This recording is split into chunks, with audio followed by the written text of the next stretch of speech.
Ó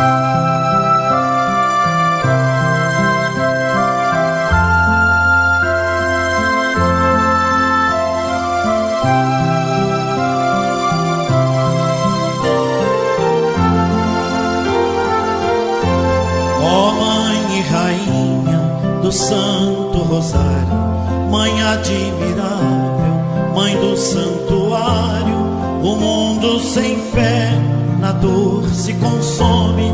Ajuda esse mundo com o terço dos homens. O teu santuário é fonte e berço da bela missão dos homens do terço. Santuário da nova evangelização, escola de nossa santificação. Ó Mãe e Rainha do Santo Rosário, Mãe admirável, Mãe do Santuário, o mundo sem fé na dor se consome. Ajuda esse mundo com o terço dos homens. O terço é presente de tua ternura, as mãos que o levam são nossas santuras. O homem rezando se torna menino, que pode mudar do mundo o destino. Ó Mãe e Rainha do Santo Rosário, Mãe admirável, Mãe do Santuário, o mundo sem fé na dor se consome. Ajuda esse mundo com o terço dos homens.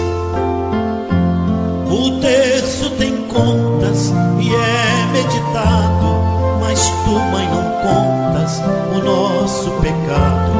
Convidas a todos, o terço é do povo, só queres que o homem seja homem novo.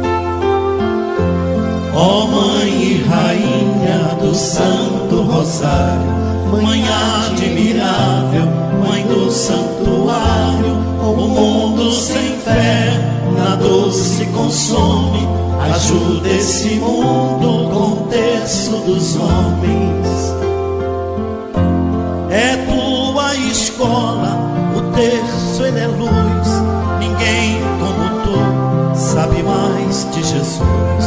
O Santo Evangelho ensina de novo.